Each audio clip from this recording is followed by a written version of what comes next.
Thank you very much, Mercedes. You better sing that song, girl. Next, we have a comedy act from Raymond Morgan.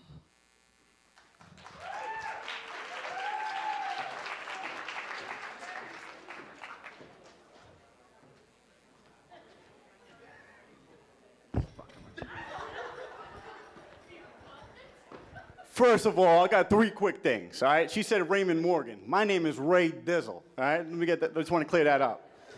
Number two, I can't believe the lighting in this place. It's crazy. I should have worn makeup or something. I didn't know it was going to be this bright. But number three, everybody got their raffle tickets? Everybody good? Just to let you know, my boy Dre is doing the drawing. I won. So, you just throw them away, all right? But, yeah, today's December 2nd. It's crazy, right? What was that, 23 days to Christmas? Yep. 23 days. Do you know what Christmas reminds me of? What's it remind you of? I'll tell you right now. Thanks, buddy. Christmas reminds me of toys. When I was growing up, you know what my favorite toys were? G.I. Joes. I love them. They're great, aren't they? You like G.I. Joes? They're a good time. I love G.I. Joes. I used to do everything with my G.I. Joes. I used to bury them, build them forts, but my favorite thing to do with my G.I. Joes was throw them out the window with parachutes. I loved it. So one day, I'm in my apartment, I'm doing my huge, right? I got my G.I. Joes, and I'm throwing them out the window one by one, having a ball. I happen to look down at the windowsill, and I'm like, holy shit, it's G.I. Joe's bazooka. It was fucking incredible. The thing was this big, right? And when I blow on it, it actually shoots out the bullet. It was great. I was having a ball. I was shooting everybody in the house with it. Now, what's crazy about this story is it was later on in life that I found out that what I was playing with was not G.I. Joe's bazooka. Yeah, it was actually my uncle's crack pipe. Yeah, I got some crackhead uncles, I'll tell you that. When I was a kid, right? I used to walk in the house with my friends, right? This guy used to embarrass me. He used to be standing there holding a hammer and a screwdriver, just bugging out like. And my friend would be like, yo, Ray, what's wrong with your uncle? I'm like, don't worry about him. He's just nuts. No, he ain't nuts. That motherfucker high as hell. So I was like, all right, this motherfucker, you want to embarrass me in front of my friends? I got something for you, Uncle Richie, right? So in my house, I used to have this sheet. We were ghetto. We used to put sheets up so we can keep the air conditioning, you know what I mean? So, I know he's at the kitchen table. He's all paranoid and shit. So I'm like, all right, I got something for you, Uncle Richie. So I used to hide behind the sheet, and I would just jump out and be like, the cops are coming. They're going to get you. They'd be like, yo, bro, don't do that. Yeah, but he ain't the only uncle. Like I said, I got some crackhead uncles, right? But check this out. Let me tell you something else about my house. In my house, right, I got this dryer. Now, this is a unique dryer. This dryer takes 5 hours to wash one load of clothes. Yeah, it's crazy. And the reason why it takes 5 hours to do one load of clothes, it's not because the dryer is broken or anything like that.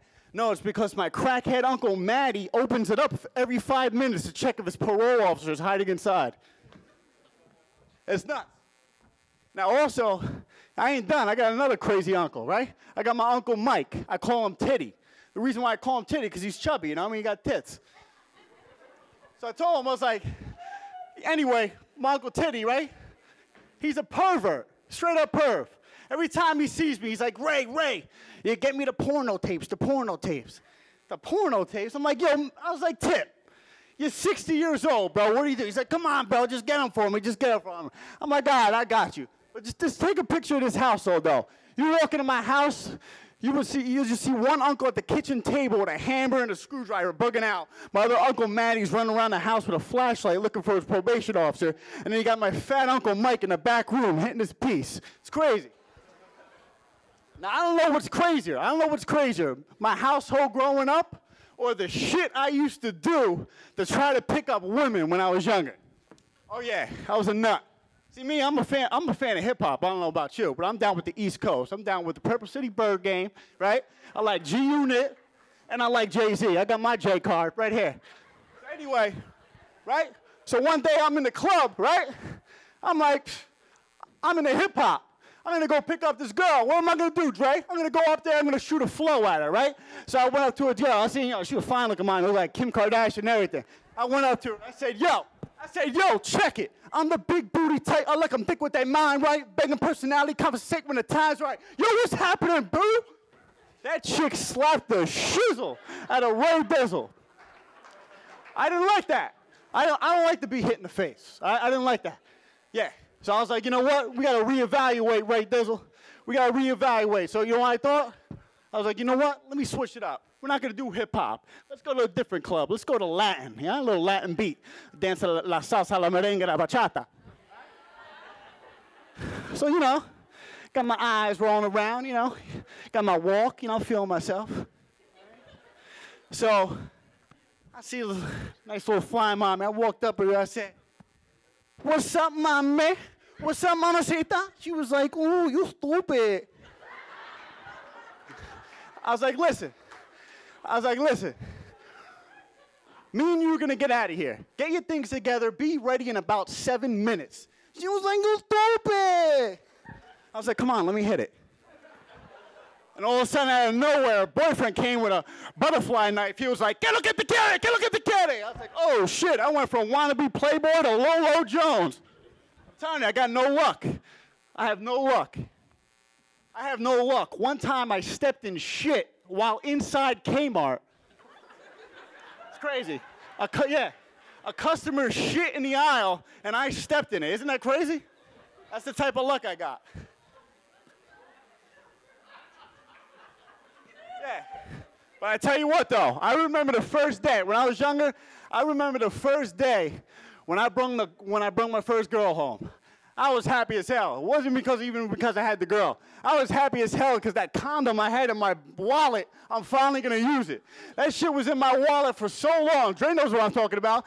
That when you take the condom out, right? Check it out. Dre. You take the condom out, right?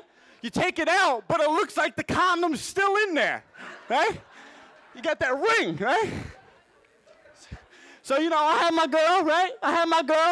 I said, come with daddy. Come with Papi Chulo. We're going home right now, right? So I'm good. We get to the house. The door opens up. My Uncle Maddie's with the flashlight. My Uncle Richie's at the kitchen table, bugging out like this. Actually, he was on the wall composing a symphony.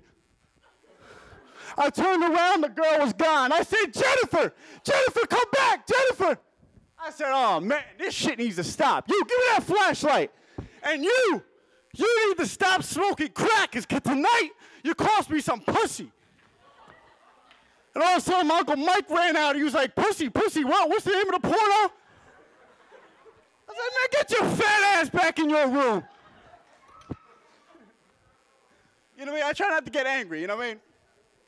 So, yeah, I got a lot of things that grinds my gears. You know what I mean? Like, you know what really grinds my gears? eBay. Yeah, eBay. Yeah. Just the other night, right? I was bidding on Katy Perry's geisha dress. Yeah, she wore it at the AMAs. Who doesn't know that? So anyway, I'm bidding on it, and this jerk-off beat me out by $2. I was pissed. I was down in my basement screaming. My sister comes down. She's like, Ray, you like Katy Perry? I said, bitch, don't judge me. Yeah. And another thing that grinds my gears, right? Another thing that grinds my gears. I hate when people want to tell me their problems. Right? So what I find, when people tell me their problems, when people grind on my gears, I'm kind of an antagonist. You know, I antagonize them. Like, so when somebody's telling me their problems, like, oh, you know, my boss, he doesn't give me a lot of hours. I'm just like, business.